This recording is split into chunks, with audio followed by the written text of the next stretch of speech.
নমস্কার বন্ধুরা, সকল সনাতনী বন্ধুদের আমার চ্যানেলে স্বাগত। আজকের পর্বে আলোচনা করব রহস্যময় কৈলাস পর্বত। কৈলাস পর্বত পশ্চিম তিব্বতে অবস্থিত একটি পবিত্র স্থান। সমুদ্রপৃষ্ঠ থেকে ৬,৬৫৬ মিটার উচ্চতায় অবস্থিত এই পর্বতটি হিন্দু, বৌদ্ধ এবং জৈন ধর্মের অগণিত মানুষের কাছে পবিত্র জায়গা হিসাবে বিবেচিত। হিন্দু ধর্মের বিশ্বাস অনুযায়ী এই পর্বতটি দেবতা শিবের বাসস্থান এবং বিশ্বের কেন্দ্রস্থল। আবার জৈন ধর্মমতে পর্বতটি সেই জায়গা থেকে যেখানে তাদের পূর্বপুরুষ ঋষভনাথ পথ খুঁজে পেয়েছিলেন। তিব্বতী বৌদ্ধরা বিশ্বাস করেন যে এই পর্বত সীমাহীন সুখের প্রতিনিধিত্বকারী চক্র সমভারের আবাসস্থল। বন ধর্মের কাছে কৈলাস একটি স্বস্তিকা পর্বত, যা আধ্যাত্মিক শক্তির প্রতিনিধিত্ব করে। ধর্মীয় বিশ্বাস অনুযায়ী এই পর্বত ও তার আশেপাশের এলাকায় বেশ কিছু অলৌকিক ঘটনা বহুকাল আগে থেকেই ঘটে আসছে। এসব ঘটনা লোকমুখে শোনা যায়, সেখানে তদন্ত করা হলেও এখনও পর্যন্ত কোনো উপসংহার পৌঁছানো যায়নি। কৈলাস পর্বতকে ঘিরে তেমনই কিছু রহস্য নিয়ে আজকের লেখা। হিমালয়ে অবস্থিত কৈলাস পর্বত সেখানকার সবচেয়ে উঁচু পর্বত না হলেও এই পর্বত শৃঙ্গে কেউ আরোহণ করেননি, কারণ এটা বিশ্বাস করা হয় যে কৈলাস পর্বতে আরোহণ করা দেবতাদের অপমান করার শামিল। তবে প্রাচীন কিংবদন্তি অনুযায়ী মিলারেপা নামে একজন বৌদ্ধ সন্ন্যাসী এই পর্বতে আরোহণ করেছিলেন। 4 জন পর্বতারোহী এই পর্বতে আরোহণের সময় মারা গিয়েছিলেন। ধর্মীয় বিশ্বাস হোক বা প্রাকৃতিক কারণ, কৈলাস পর্বতে আরোহণ যেন এক প্রকার নিষিদ্ধ কাজ। বিজ্ঞানীদের অনুমান, কৈলাস পর্বতের চূড়াটি আসলে একটি মনুষ্য সৃষ্ট ভ্যাকুয়াম পিরামিড এবং এটি 100টিরও বেশি ছোট পিরামিড দিয়ে বেষ্টিত। প্রাথমিক অনুমান অনুযায়ী পিরামিড কমপ্লেক্সের উচ্চতা 100 থেকে 1800 মিটারের মধ্যে, যেখানে মিশরীয় পিরামিডের উচ্চতা মাত্র 146 মিটার।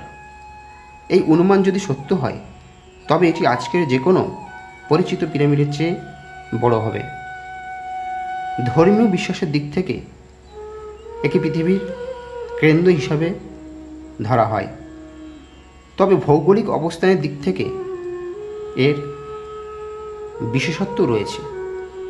কারণ যুক্তরাজ্যের স্টোনহেঞ্জ থেকে এর দূরত্ব 6,666 কিলোমিটার, যা কৈলাস থেকে উত্তর মেরুর দূরত্ব বটে।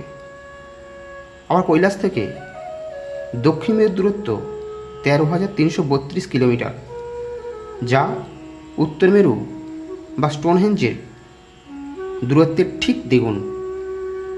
কিছু বিজ্ঞানীর মতে কৈলাস পর্বতমালায় এমন কোনো শক্তি রয়েছে যা শরীর এবং মনকে উদ্দীপ্ত করে। বলা হয়ে থাকে কৈলাসের আশেপাশে যারা 12 ঘন্টা সময় ব্যয় করেন তাদের চুল এবং নখের বৃদ্ধি এত বেশি হয় যা স্বাভাবিক সময়ের 2 সপ্তাহের সমান। কৈলাস পর্বতের পাদদেশে 2টি হ্রদ রয়েছে, একটি মানস সরোবর হ্রদ ও আরেকটি রাক্ষসতাল হ্রদ। মানস সরোবর হ্রদটি পবিত্র এবং এটি একটি মিঠা পানির হ্রদ। আবার রাক্ষসতাল হ্রদ একটি লবণাক্ত জলের হ্রদ, যা ভূতের হ্রদ হিসাবে পরিচিত। মানস সরোবরের একটি বৃত্তাকার আকৃতি রয়েছে যা সূর্যের অনুরূপ এবং রাক্ষসতাল দেখতে অর্ধচন্দ্রের মতো। এজন্য হ্রদ দুটি যথাক্রমে আলো ও অন্ধকারের প্রতিনিধিত্ব করে। যখন সূর্য অস্ত যায় তখন পর্বতের ছায়া এমনভাবে পড়ে যে ধর্মীয় প্রতীক স্বস্তিকার সাথে মিল খুঁজে পাওয়া যায়, যা হিন্দুত্বের মধ্যে একটি শুভ চিহ্ন হিসাবে বিবেচিত হয়। হিমালয়ের কৈলাস এবং নিকটবর্তী মানস সরোবর হ্রদ থেকে এশিয়ার সিন্ধু, গঙ্গা, সতলজ নদী এবং ব্রহ্মপুত্র নদের জন্ম হয়েছে। সেখান থেকে উৎপন্ন হয়ে 4টি নদী হাজার হাজার মাইল পথ প্রবাহিত হয়ে ভারত মহাসাগরে পতিত হয়েছে। দক্ষিণ দিক থেকে দেখলে কৈলাস পর্বতের গায়ে ওম প্রতীক আছে বলে মনে হয়। বিশেষত পাহাড়ের চূড়া থেকে বিশাল বরফের গর্ত এবং অনুভূমিক শিলা গঠনের ভূপ্রাকৃতিক কারণে এরূপ আকৃতি গঠন করে। তবে ধর্মীয় দিক থেকে এই বিষয়টি বিশ্বাসের সাথে জড়িত।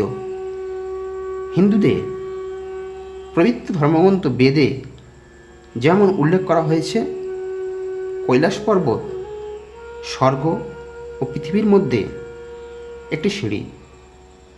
মহাভারত অনুসারে পাণ্ডবরা তাদের একমাত্র সঙ্গী দ্রৌপদীর সাথে মোক্ষ অর্জনের জন্য কৈলাস পর্বতে আরোহণ করেছিলেন। স্বর্গে যাওয়ার পথে যুধিষ্ঠির ব্যতীত সকলে চূড়ায় আরোহণ করার সময় একে একে পিছলে গেল। এটা বিশ্বাস করা হয় যে স্বর্গের দরজা শুধুমাত্র যুধিষ্ঠিরের জন্য খোলা হয়েছিল।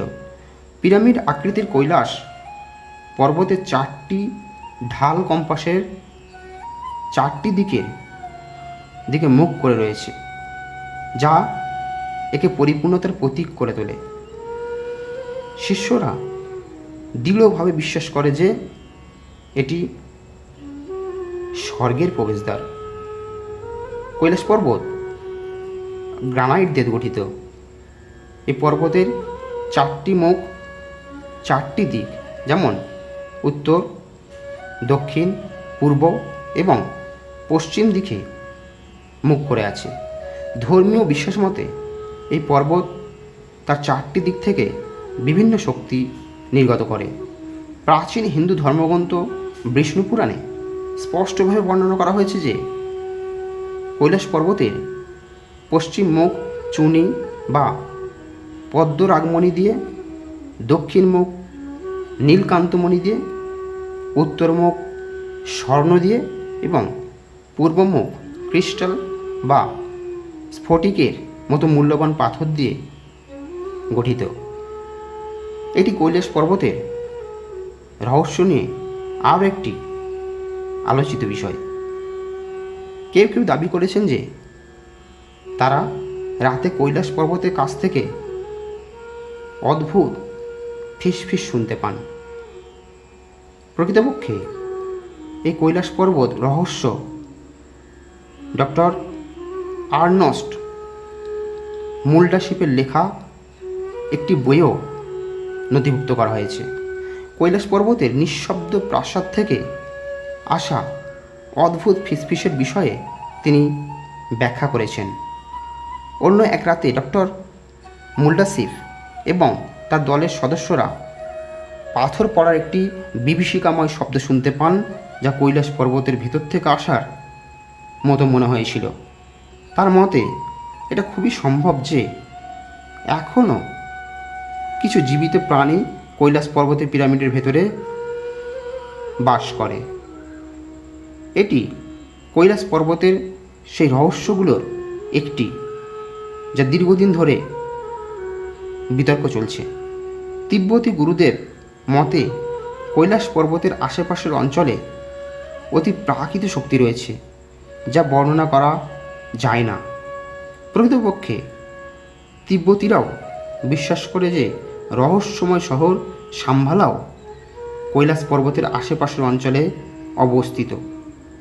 বৌদ্ধ বিশ্বাস অনুসারে সিদ্ধা এবং তপস্বী লোকেরাও এখনও রহস্যময় শাম্বালা শহরে বাস করে। অনেকে বলেন কৈলাস পর্বত ভেতর থেকে ফাঁপা। কেউ কেউ আবার দাবি করেছেন ওম শব্দ কৈলাস পর্বত থেকে আসে। কোনো কোনো বিজ্ঞানীর আবার দাবি এই শব্দ আসলে বরফ গলার আওয়াজ। বলা হয় যখন শব্দ আলো মিলিত হয় তখনই ওম শব্দটি উৎপন্ন হয়। মানস সরোবর হ্রদের রহস্যময় আলো কৈলাসের সবচেয়ে বড় রহস্য। বেশ কয়েকবার মানস সরোবর হ্রদের উপরে রহস্যময় আলো দেখা গেছে। এছাড়া এলিয়েন নিয়েও এই পর্বতকে ঘিরে রয়েছে বেশ কিছু তত্ত্ব। অনেক অভিযাত্রীর ভাষ্যে তারা কৈলাস পর্বতের আশেপাশে রহস্যময় আলোর পাশাপাশি এলিয়েন শিপ দেখেছে। অনেকের ধারণা কৈলাস আসলে এলিয়েনদের গোপন শহর, যেখানে তারা একটি নির্দিষ্ট সময়ে এসে বৈঠক করে। তবে এত সব রহস্য থাকলেও কৈলাস পর্বত ধর্মীয় দিক থেকে একটি অনন্য স্থান দখল করে আছে। এই পর্বতের রহস্য উদ্ঘাটন করতে না পারলেও এর প্রাকৃতিক সৌন্দর্য অবশ্যই মানুষকে বিমোহিত করবে। বন্ধুরা, ভিডিওটি ভালো লাগলে একটি লাইক করুন, আর এরকম আরও পৌরাণিক কাহিনী শোনার জন্য চ্যানেলটি সাবস্ক্রাইব করুন। কমেন্ট বক্সে অবশ্যই লিখুন জয় শ্রীকৃষ্ণ।